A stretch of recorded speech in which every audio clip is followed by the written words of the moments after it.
Mediums are people who claim to be able to speak to the dead. I've spent my whole life looking beyond the edges of our reality. It's like an act. Even as a child, I saw things that would break a grown man. One says that the spirits are communicating with her through blinking. But that thing... I've had people say that they see it as a white space. I personally think they're just making up whatever. Hello, this is Hey Lesson, the podcast where we ask clever people silly questions inspired by video games. I'm Brendan Caldwell, your host, and I am here to underhandedly teach you things through the lens of popular games, with the help of some friends, of course. Today we're talking about a horror game, The Medium, a creepy third-person adventure in which you play a medium, somebody who talks to the spirits of the dead. But is this really possible? No, it's not. And we know it's not because this week we spoke to a fact-checking vigilante skeptic who performs sting operations on real-life mediums to debunk their claims of being able to talk to the dead. She's got a lot of interesting stuff to tell us, so please keep listening to hear from her. Before we get into any of that, let me introduce my guest co-host this week, who's going to talk about the video game itself. It's journalist and critic Edwin Evans Thirlwell. How are you doing? Hello, I am doing okay, thank you. You've been playing this video game to review. Before we go into it too much, where might people recognise you from? So I'm mostly found at Eurogamer and Edge and occasionally on The Guardian, but I've been kind of knocking around for donkey's years, so I've sort of written for little bits and pieces for everybody over the centuries. So could you just explain the game to people who maybe haven't heard of it? Like, what is The Medium? Sure. So it's a third-person survival horror, and it's set in Poland in sort of more or less the present day, and it concerns a medium called Marianne, who is obviously somebody who can communicate with the dead. And in her case, specifically, she can actually go into the spirit plane, which kind of sets up this gameplay dynamic of you can kind of move in the material world and the spirit plane at the same time. The screen splits down the middle and you can explore these environments using kind of fixed camera perspectives, similar to the classic Resident Evils, and solve puzzles and avoid monsters. The story is kind of about her going to this ruined Soviet workers' resort, which harbours an awful lot of malevolent psychic energy, I think it's fair to say, and sort of dealing with some personal revelations there. She's one of those orphans who has no memory of her youth, one of those old chestnuts, and so she's trying to work out what exactly is going on. One of those video game protagonists. Yes. Who has no clue why she's where she is. She kind of like, you start the game and she's her sort of foster parent runs a funeral parlour, which is just a great place to grow up when you're a medium, I guess. Lots of kind of material to work with. It's definitely quite a theme. It's, having said that, it's not a very, it's more of a game about the sort of creeping atmosphere than it is about the jump scares. We're going to talk a bit more about that kind of stuff and the chatting to the phantoms and the puzzles and the story a little bit, maybe. The game itself is coming out tomorrow by the time that this episode airs. But before we go deeper into it, we wanted to know more about real-life mediums. We wanted to know how they performed their abilities, so to speak. How can they be talking to dead people? And if they're not, how did they fool so many people into believing that they can speak to the dead? So to that end, I spoke to Susan Gerbic. She is part of a hardened group of Wikipedia editors who fact check and try to keep Wikipedia as free from hokum as possible. But she also organises a group of skeptics who aim to debunk mediums by performing what she calls stings at their shows. So here's what she had to tell us. It all starts with a dead girl. First of all, I just want you to introduce yourself to our listeners. Who are you and what do you do? I am Susan Gerbic. I am known as the Wikipediatrician. Affectionately, they call me that. I'm also someone who debunks grief vampires, which are people who supposedly communicate with the dead. I run an international Wikipedia editing team that specializes in maintaining and correcting and building Wikipedia pages concerning science, scientific skepticism, claims of the paranormal, and I have fingers in more pies than there are pies on Pi Day. So if somebody writes a Wikipedia entry for like astral projection or mind reading or something like that, you'll be in that Wikipedia entry trying to make sure that it's all factual. Yes, and I have a team of doing that. I don't need to do it so much anymore. We've written a little over 1,560 Wikipedia pages. The Wikipedia pages that we have written and maintained have been viewed over 79 million times. Okay. So we're trying to make sure that Wikipedia stays sciencey, scientifically literate. Every story has two sides. A regular, rational one, but also a darker and deeper truth. Right now we're playing a video game about a medium. She can see the dead, she says. She speaks to them. It's a horror game. But could you explain to us very briefly what a medium does in real life, or what they claim to be able to do? Okay, so what they claim to do, there's a long history of spiritualism in the United States going back to, I guess, the 1800s. People claim to be able to communicate with the dead. And nowadays it's become easier to make the claim because TV shows and news media are happy to throw the psychic of the day onto a morning show and have them make some predictions. Is there some similarity in what all mediums claim to be able to see or hear? In the video game, for instance, this medium can sort of see a whole other realm around her, like on top of the real world. Is it that type of thing that they claim that they can do, or is it more vague? They're all varied. What these mediums claim, there's so many different things. I don't think that most of the mediums that you talk to, and mediums are people who claim to be able to speak to the dead, which is different from a person who says they're psychic. A psychic is more somebody who, I don't know, maybe tells the future or can tell if you have a curse on you or something like that, but not necessarily claiming to speak to dead people. But they're all different. It's like an act, whatever they come up with. I have one I just researched recently. She's into blinking. And no, that is not something I'm misstating. She blinks like rapidly and says that the spirits are communicating with her through blinking. And she uses the word blinking all the time. I'm blinking 6. So that must mean on the 6th month or maybe the 6th day. Does the 6 have anything to do with, that's how her thing is with blinking. I've had people say that they see it as a white space and people enter into it. I personally think they're just making up whatever. As the listener might have already realized, you're not totally convinced of these people's powers. Oh, it would be awesome if they could. Boy, let me tell you, what a world we'd be in if we could really communicate with the dead. That'd be great. I've spent my whole life looking beyond the edges of our reality. So when a medium correctly tells someone in a crowd, say, or a person that they're talking to, the name of a dead relative, for example, how do you explain that? Well, first off, the burden of proof is on them to explain it, not me. That's how it works. But if we want to go further and assume that the burden of proof is on the skeptical or the person who is not making the claim, there are usually 3 different elements that you see whenever you're watching a psychic supposedly do their thing. One is cold reading, which is generalities that are thrown out that fit most people. The second thing is hot reading, which is my specialty, is whenever these grief vampires go and look at obituaries or Facebook pages, social media, and then they say that they're getting the information from the spirit world. And the third way they look like they appear to be real is the editors who are doing the magic behind the scenes, as you will be doing with this interview we're doing. You pick out the best parts and you take out all the ums and ahs, and next thing you got is some magic. That's exactly right. And there's multiple ways. The larger the room is, the more likely the medium is going to get something right by throwing things out. The law of large numbers. They make things that sound specific that really aren't very specific. Who died of a heart attack, who had a miscarriage, who had a fire in their home. And somebody in the audience is going to raise their hand and say, that must be me. And then they can go on from there. These people are very skilled. I mean, they've done thousands of readings, so don't underestimate their skill. Hi there. Oh, hi. You startled me. I did, didn't I? You look real scared.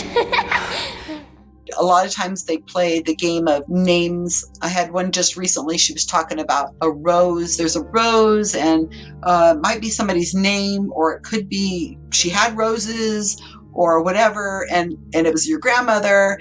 And so I looked at, here in America, we have something called the Social Security Baby Name Index. Everybody's been named, first names, male or female for going back to like 1900. And I was looking it up, and in 1910, 1920, and 1930, Rose was one of the most common names. So for the psychic to throw out the name Rose, it could be a first name, a middle name, a nickname. It could be the dog's name. It could be that they work for a company, Rose Perfumes. I mean, it could be so many different things. And so the believer, the person in the audience, wants to believe so badly that they will try to make a connection. Thomas. Do you know him? Let me think. I've heard that name before. You've used this these phrases like cold reading and hot reading, and the cold reading, I'm guessing, is that, you know, saying vague things that sound specific or trying to go to name out of someone by naming letters. On the opposite end of that, a hot reading is something that's much more detailed for a certain reason. Right. So hot reading, as I said, is my specialty. We had a woman just contacted me that a psychic told her that her son was in spirit. He's been dead 6 years, and he's there with Connor. And she went, oh! And he said, who's Connor? And she says, it's the family dog. And he said, yes, because your son is saying that he's there with the family dog. And she was amazed until she went and looked up her son's obituary, and there very clearly says that her son died 6 years ago, and he leaves behind the family dog named Connor. So that's considered a hot read. And I'm a bit of a snoop myself. I'm really socially, I do a lot of genealogy. So I have access to something called Ancestry.com. I also have newspapers.com and other ways of finding information. And I'm just really good at finding information on people. And I have a team of people called the Guerrilla Skeptics that also can do this as well. And you just get pretty good at finding obituaries and looking through the obituaries, trying to find information. Some psychics like to hot read a lot. That's their whole thing, is to just look you up and repeat it as if they're getting it from spirit. Wait, I know you. You were that boy. Bernard, was it? So there are ways to find out that a medium is doing a hot reading. Mm-hmm. You have some experience in performing what you call sting operations on mediums who perform. Yes. How do you perform a sting operation on a medium? It's so much fun. Oh my gosh, it's the greatest way of hanging out with some friends. So you got to figure out what the modus operandi of that particular psychic is. I mean, are they on Instagram? Are they even hot reading? Like I said, most don't. Most are just cold readers. And if you're going to be investigating a cold reader, you just get a recording of it. Then you listen to it multiple times, slowing it down, and you can see there's just wordplay going on. Hot readers, what we've done multiple times is we have Facebook pages that are not associated with our real Facebook pages. And they're having friendships and relationships with other fake Facebook pages. And they just go about their day, and they have, something happens at work, and maybe they had an argument with their spouse, and oh my gosh, the lady next door died, and it's just so awful, and whatever happens, and they share pictures of their dogs and cats, and they just have these lives. And so when we're going to attend a psychic event, you can tell the psychic that fake Facebook page is going to be there. You would buy your ticket under that name. You would maybe go to the psychic's Facebook page and say, oh, I'm so excited. I'm going to be talking to such and such psychic today, leaving your Facebook page totally exposed so that the psychic can go in and just click on your name and see what's going on in your life, whatever they need to find out. So they can go in and look at that. It's like leaving some bacon out there for them, All these people, they weren't just killed. Their spirits were ripped apart, broken beyond repair. The one that I'm famous for is called Operation Pizza Roll. The bait we threw out there was 2 Facebook pages. My husband, who I'm not married, had heart conditions. I was trying to get in touch with my dead twin brother named Andy, who died of pancreatic cancer a few years ago. And these are all fake. These are fake. I have no twin brother. I have no brother named Andy. Nobody's died. This was a character. Yeah, it's a character. And what's important for people to understand is that it's double-blinded. The account of that fake Facebook page is being run by somebody else who's not communicating with the person who attends the event. So the person who attends the event is given basic information, like I was told I have a brother who died of pancreatic cancer. He was a twin and his name is Andy. That's all you need to know, Susan. And then when the psychic gets up on stage and says, I'm getting a twin brother who wants to reach his sister, and I'm feeling something about in this area here in the stomach, I think it's cancer, then I know to raise my hand. And so I raise my hand, and then he goes on and tells me all the other stuff that's on the Facebook page. I have to nod and agree, not knowing what's on that Facebook page. I'm just nodding and agreeing and pretending to cry and being very emotional. And there's audio of it up on my website, so if anybody wants to hear it. I have to tell you, just as soon as I'm tapping into you, somebody's making me aware of cancer. Is this your brother? Did he have cancer? Yes. Okay, because he's shown me cancer. And then after the event's over, and we've got it all recorded, we can compare the reading to the Facebook page. And that's when the person who was the sitter is finally made aware of how close they got. And in a hot reader's case, you're going to find that it's pretty damn close. Yeah, well, both of ours did. No, but I think it's your twin. Did he quit smoking? Yes. Okay. So he In this horror game, The Medium, it's quite nasty. Like there's a lot of like monstrous kind of things happening. There's been murders, there have been nasty things have happened to people. Mediums in real life don't seem to be troubled that much by, say, spirits with like negative energy or something. In fact, they rarely say anything negative to their subjects. Why is that? Surely statistically you'd expect a medium to run into a nasty ghost once in a while. They would say something bad to their son or daughter. They're here to make money, so they're not going to be telling you that I see bad things for you. They're going to say only good things, unless you're one of these people who are, and this happens a lot. I have a friend named Bob Nygaard, who is a private investigator who has put many psychics in jail or busted for crimes. What they do is they say they see a curse on you, and I need to take your money's dirty, or your jewelry's dirty, or these gold coins are dirty. So I need you to, first off, they say you got to buy a candle, and I'm going to pray over that. Take this lock of hair and put it under your pillow overnight, and that's a whole nother wing of it. But I think about these TV psychics who are more my specialty, and how do you function? If you really were communicating with the dead, I think you would be not mentally stable. It's not like The Sixth Sense, this little kid's walking around and he sees dead people everywhere. I mean, even think about that, what that would be like. That would be horrendous, and you would just never be able to function. Even as a child, I saw things that would break a grown man. I think you couldn't have a relationship with another human being because you would be constantly seeing bad or whatever. You couldn't go to the grocery store. You couldn't interact with humans. I just can't. I mean, the person's delivering your newspaper or your mail, and you take a look at them and they get this whatever glow around them, and you see demons coming after them. I mean, it gets to be absurd after a while. And at the point that this can't be real, it has to be fantasy. Some people listening might be thinking, why go to the trouble? Why debunk these people when so many of their audience would leave their shows feeling like they really have spoken to someone like their mother or their sister or whoever?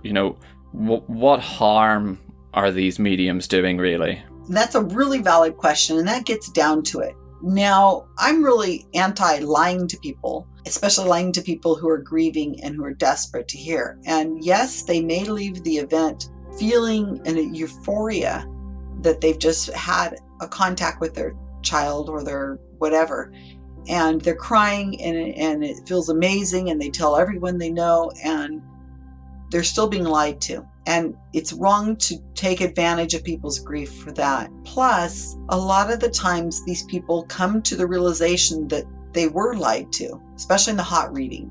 They also give a lot of advice that's medical or relationship advice that's probably not, they don't know all the circumstances. Like they'll tell you, stay with your husband, or, keep working on that relationship, or no, you should divorce him, or maybe you should, look out for a person whose name is Jordan, who's going to be coming into your life soon, and he's going to be your life partner. Well, what if you meet somebody named Steve who's really awesome? You're going to say, nah, Steve, forget you. I'm waiting for Jordan, you know? Easy, Marianne. It's just a good old-fashioned haunted hotel. As a skeptic, the problem for you must be convincing people who would normally believe a medium or in ghosts or in the supernatural, convincing those people that this is a trick, it's a psychological sleight of hand. But these are quite stubborn superstitions. Right. And they've been part of human thinking for millennia. Is it quite difficult to fight against that? You know, that's a great question. I'm trying to be, you know, over the years as I'm getting older, I'm learning that you really have to be kind. These people who believe, they're not stupid. They don't deserve this to happen to them. They just get conned because they don't know. They're trusting, loving, wonderful people who are in desperate or vulnerable situations. And it's like a whack-a-mole thing out there. There's so many psychics. The TV shows keep happening for these psychics that we know are, you know, defrauding people. They're still getting TV time. They're still getting shows in Vegas. They're still getting things happen. And it's frustrating. But then I think about these people who reach out to me every few weeks and say, I read your article. Now I understand what was happening to me. And thank you so much. Bless you. Please keep up the work. You know, he didn't take a lot of money out from me, but at least now I know. You know, I get frustrated and sad. And then somebody writes to me and says, you're doing a good job. You know, you put the content out there for people to find. You're not going to argue people out of this. Awful lot of people who come to me and say that they have seen the light. They understand now. Well, they've seen the light, but they've seen the light for that specific psychic. So we don't try to debunk all psychics. We just say, in the case that you were talking about, the psychic you were talking about right now, this is what I think he did. And I'm fine with that. I just want to try to put the bug in their ear. I'm sorry you had to go through all this. It's time for you to find peace. That was Susan Gerbic, co-founder of the Monterey County Skeptics. If you want to hear more of that interview, you can get a longer version by subscribing to the Hey Lesson Patreon. For $2 a month, you get all of the unabridged interviews that we do with our experts. So in this case, if you wanted to learn, for example, how mediums are benefiting from the COVID-19 pandemic, or the important distinction between a magician and a medium, Susan does talk about that stuff in the unabridged version for supporters. Just go to patreon.com/heylesson or click the link in the show notes below. Also, being a supporter is just being helpful. We don't have any ads on Hey Lesson. We don't have any sponsors. So even if you aren't listening to every one of these unabridged interviews, you're still helping us to keep going, which is nice. Edwin, have you ever been to see a medium? I have not. I don't think I have. I've been to see sort of performances that are kind of similar. I mean, I could recognise from Susan's descriptions some of the kind of the artistry of it. But no, it was an interesting introduction to the kind of the techniques or the graft of being a medium or a psychic or whatever. It makes, like, I mean, the whole idea of kind of reaching for generalities makes sense to me, obviously, and you know, kind of reading up on people beforehand so that you can kind of get a sense of how to pretend you've been in touch with their relatives. I mean, that all seems fairly intuitive. The cold reading thing especially is very reminiscent of like astrology, and you're reading your horoscope and thinking, well, this definitely applies to me, but it's actually just very vague statements or sentiments about how you will meet someone who interests you, you know? Yeah, it's impressive. And actually, it made me think that at the medium, the game obviously treats it all as literally true. Many of the questions that come up in Susan's analysis don't really come up in the medium, because it's like, no, this is literally the case. You can go over there. There's a huge scary monster. Hide behind this crate. It's coming to get you. Whereas it sounds like there's kind of a more interesting game in some ways to make about the idea of being a kind of crackpot medium and, you know, trying to kind of like convince people, like gathering information, like, you know, wowing an audience. You can kind of imagine it as a sort of a balance of, I don't know, Phoenix Wright, Ace Attorney and Guitar Hero, where you've got like an audience and you've got to boost their kind of believe rating, you know, sort of say the right things at the right times. You know, I'd quite like to play that. Whereas the medium, the game, was a little bit sort of mixed, I have to say. There's definitely room for a game about a medium who's a complete phony and a fraud who subsequently gets haunted by some kind of spirit, almost as recompense for their fraudulent behavior. Yeah, and you could imagine, being the investigator would also make for a fun game too. The person sitting in the crowd, having assembled these fake Facebook accounts and whatever it may be, trying to catch them out. I mean, again, Phoenix Wright does in fact have ghosts in it, doesn't it? So it's kind of essentially this already. I just have to work out what to shout instead of objection. Not real. I'm sure we can think of a more elegant version of it than that, but something like, hot read. Yeah. I'm getting a feeling. The medium in this video game, like you say, she's not a telemedium. I think she's called Marianne. Yes. She's not a hotel showroom medium. She's a bit different. How is she different to what Susan would have described? Most obviously she's not trying to make money from it. She kind of sees it as a bit of a curse. Obviously it becomes practically useful to her, but a lot of the game is about finding out how exactly she got lumbered with this ability and whether it has any kind of redeeming value whatsoever. I don't want to kind of spoil too much, but the wider story deals with kind of a lot of questions of kind of parental, or more accurately patriarchal abuse, and how that may or may not be linked to the question of how she has these supernatural powers. So yeah, she's very much not trying to kind of con people out of their cash. She doesn't really have an audience most of the time. Most of the time her audience is various spirits and just, I don't know, the creepy ambience. The game doesn't really go down that road of being a money-focused career of showmanship. It's fantasy, pretty clear and simple. I feel like it could, though. I mean, when you meet her, she's a young adult, so she's obviously been around. She's grown up in this orphanage. She's grappled with her abilities, and in some ways, that would have been a really interesting part of the game, to have somebody deal with these evolving talents, and then also with the disbelief of the people around her. You kind of get the sense that her father figure early on credits her abilities, but there isn't really. She doesn't really have to worry about people not taking her seriously, because most of the time she's just on her own in a big scary wood. Why do you think the idea of being able to summon and speak to the dead is such good video game fodder? Like, what's captivating about that? Well, in this game specifically, there's a kind of, it's almost like a callback to the Midway games of the noughties. I don't know if you ever played many of them, but the kind of games like Second Sight or Psyops, which are kind of all about the sort of supernatural adventures, and they're all about taking that headline ability and, which is usually a fancy piece of technology, as it is in this case, where you have this split screen dual reality mechanic, and just kind of really making that the point of the thing in a quite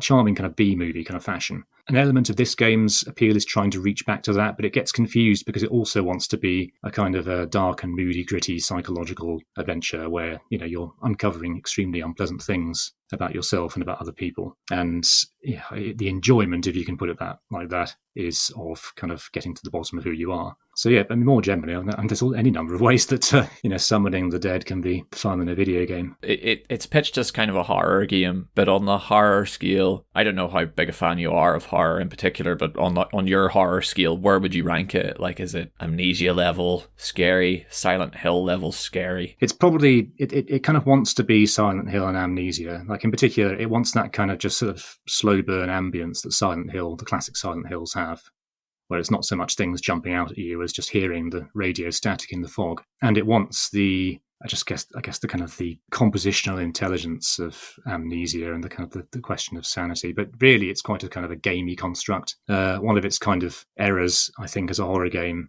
is that there's kind of basically one main monster, and you see more or less the full form of this monster pretty much the first time you encounter it. I mean, it's in shadow, so it is still a threatening presence, but there's no, you have no sort of ambiguity about what it is, the fact that it is a monster. And then you have to interact with it at firstly by running away with it in a kind of like a reflex-driven gauntlet run, which took me about sort of 3 or 4 attempts because I was getting confused by the camera angles. And then you have to do a sneaky stealth mission, and again, you can see the whole thing. You can see the creature clearly. It's stomping around looking for you, and you just wait for its view cone to move away and go past it. So it's not particularly, I think it's quite a good monster in some ways. It's apart from anything else, it has a voice performance from Troy Baker, who is, Mr. Ubiquitous Voice Man, which is a little bit Grinch-esque at times, a little bit kind of Jim Carrey in The Grinch, but is otherwise also it's quite, disturbing. But it's just the way they frame it and present it. It doesn't actually inspire unease. It's more about kind of just feeling inconvenienced by this thing, which keeps getting in your way and requiring you to sneak or just,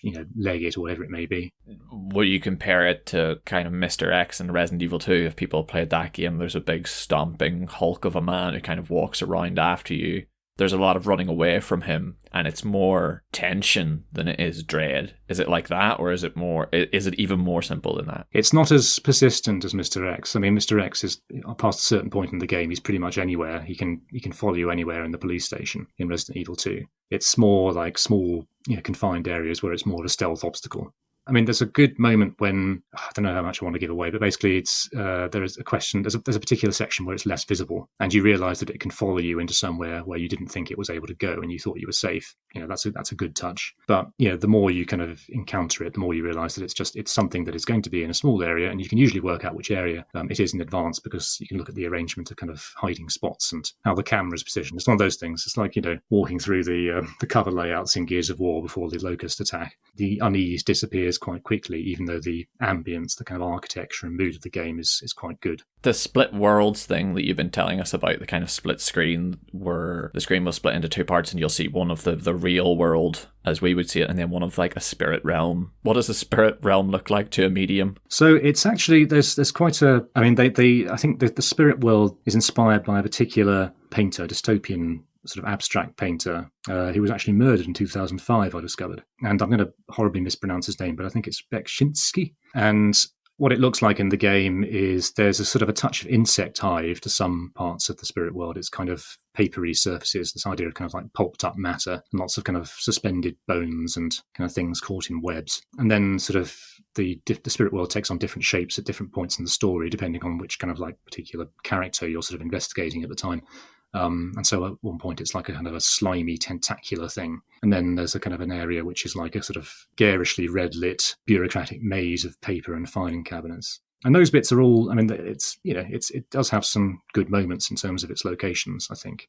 I kind of wish it did more with its forests. It has some wonderful kind of like forest walks where the camera pulls back quite a lot and you feel nicely dwarfed by the trees.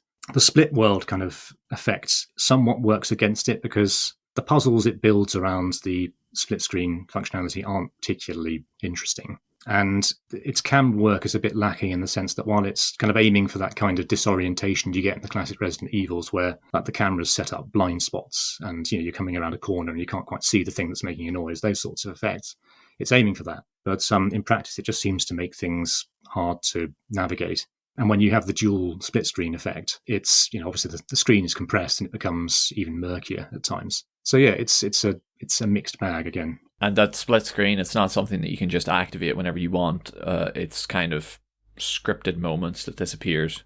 Yes, it evolves over the course of the game. So you have the split screen functionality which kind of comes in at particular times, and then later on things become a bit more blurred, and you might have like areas where you're just purely in the spirit world, for instance. The studio who made this, Bloober Team, they also made the Layers of Fear games, which are about artists who go mad basically and have kind of their own breakdown. They also made Observer, which is sort of a cyberpunk take on horror.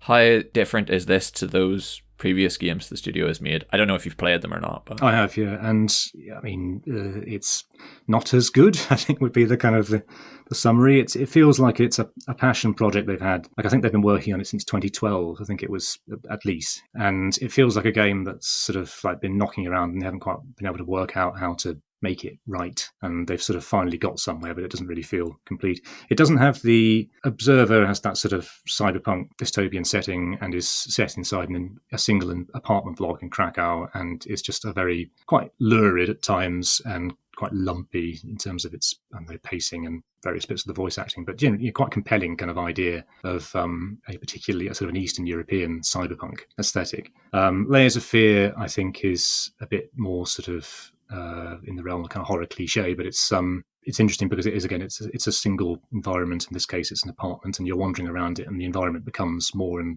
more labyrinthine, and single rooms turn out to be entire mazes of rooms and things like that. And it's all it's good fun. It's kind of well put together. This feels like they've kind of got the framework of a third-person survival horror game from the kind of the late 90s and noughties, and they've tried to put some of their more creative ambient and puzzle concepts into it. And it's just sort of doesn't really satisfying quite the same way.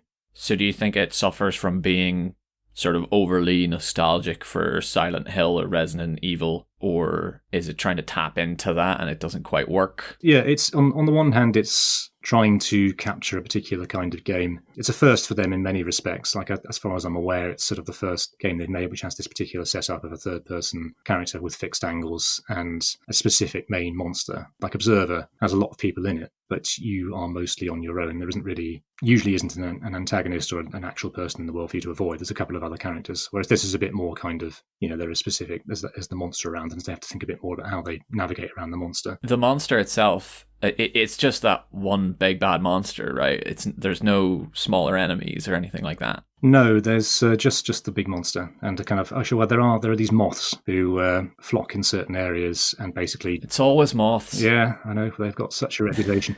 It's kind of like a bit of a touch of Silence of the Lambs, I guess, which has that kind of moth motif. But yeah, they're basically just a terrain hazard. They kind of flock in certain areas, and you need to gather spirit energy in the spirit world to be able to kind of create a force shield that lets you push through them. Otherwise, they just nibble you to death, as moths do, or nibble you to undeath, or whatever you call it when it's your spirit character. Just to touch on the nostalgia angle, did you play a lot of Silent Hill games or old survival horror stuff that this might have been inspired by when you were younger? I did, and I was actually, I'm a big fan of fixed perspective composition. People don't really like it today because it's disorienting, and it's quite hard to do it when you have quite a murky, complex environment without just sort of hiding things from view. But I really like the sense of having a kind of a malevolent director waging war on you that comes when, for instance, there's a scene I always reference in the original Resident Evil when you're shown a cutscene with this horrendous monster being introduced and coming towards you, and then it reverts to in-game control, and you realise that the monster is coming at you out of a blind spot, and you're like, oh, and so you just basically fire off a bunch of bullets into empty space, and you can hear its footsteps, and that's an example of that kind of composition being used really well. This just kind of, it doesn't seem that assured. It's like it kind of, sometimes it has, again, in the forest environments, you kind of pull the view out and there's a nice sense of being dwarfed by your surroundings. And there's a few kind of bits where, the camera will not show you what's around the corner, or it will kind of swoop above you in a vaguely predatory way, and, it'll be slightly kind of tilted, so it kind of makes you feel uneasy. But a lot of the time, the angles just feel quite uninspired. At its worst, it just kind of hides things from view. You spend ages fumbling around waiting for yourself to, trying to trigger that interaction prompt, as it were. Yeah, so I kind of came away a bit disappointed because I'd like that style to come back. Obviously, Resident Evil has now abandoned it, and I think it's worth returning to. I was going to say, it feels quite difficult to know what is a cool moment where you're shooting into nothing and you can't see the enemy, and it's tense and frightening, and what's just a frustrating moment where you're shooting into nothing and can't see the enemy and it's annoying. Today, I feel like a lot of what Resident Evil did in terms of its camera work, people would not like it today. It would hit the shelves and people would be annoyed. Yeah, I think you have to very much target it at that specific audience of kind of throwback horror lovers, really. It's nowadays it just kind of reads as archaic. I think people see it as unnecessary constraint, and they perceive the kind of the disorientation of it as being bad design, as opposed to deliberate. Because there's this kind of level of unease you get with that kind of game, which just comes from the scene transitions. You go from one perspective to the next, and you need to kind of mentally recalibrate just a little to work out whether you're still walking in the same direction. And the kind of the anxiety of that, I think, is really powerful if it's done right, but it's very hard to do right. And today the expectations are just not there for it. I'm going to ask you a fun question. This is marked as fun question on my little script here. So what would unsettle you more, finding the creature from the Medium under your bed, voiced by Troy Baker, or finding the animatronic robot from Five Nights at Freddy's in your wardrobe? Interesting. What gets me about that question is the wardrobe and bed opposition. I don't quite know what you mean you're intending there, but definitely. I'm just adding that in as a kind of a wild card. I don't want to have any kind of control in this experiment or thought experiment. I don't want to have any. It just leaves the possibility that it could be both. It could be one under the bed and one in the wardrobe. It could be a pincer movement. But I think definitely Five Nights at Freddy's, the animatronic robots. The robots are much worse than the monster in the Medium is good. When you're not trying to sneak past it behind a crate or just running along a tunnel to get away from it. It is a creepy presence. But yeah, it's not one of the all-timers, I would say that much. I'm surprised. It always surprises me how many people are really freaked out by inanimate objects that look like they could move. Well, it's the context. As opposed to a full-blown monster with weird Troy Baker voice. Well, yeah, I mean, weird Troy Baker voice goes a long way. I think he's quite. I mean, he's everywhere. You know, he's like, you know, our generation's Nolan North, or whatever the correct way of phrasing it. But and he does have a lot of flexibility, and this is him kind of doing a bit of a Jokerish turn where you hear him kind of like crooning things. I think crooning is probably the right word, from the shadows, and whispering all sorts of ghastly things he's going to do when he catches you, and it all gets quite queasy, and there is an undertone of, you know, sexual threat, although I think it's just about handled responsibly enough. But you're with Five Nights at Freddy's, you're kind of missing out the key point, which is that you're chained to this desk. You've got these things coming around, you know, you can see them coming, but you can't get away from them. Whereas in the medium, you just go and hide behind a box. All right, we're gonna leave it there. You've been listening to Hey Lesson with me, Brendan Caldwell, and my guest co-host this week, Edwin Evans Thirlwell. Thanks very much for coming on and sharing your fear with us, or your lack of fear, as the case may be. Thank you. It's great to be here and to hear fascinating things about mediums and psychics, which I will now go and read up further.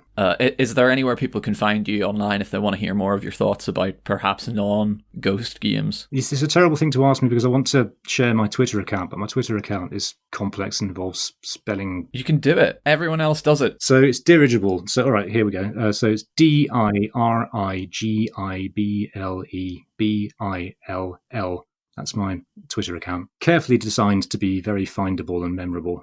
If you're listening at home and you have enjoyed this episode, please consider supporting us. Like I said before, if you become a regular supporter, you get extra goodies, including longer interviews with the scientists, the historians, all the other experts that we talk to. But you also get a bonus episode every month in which we talk about games more casually.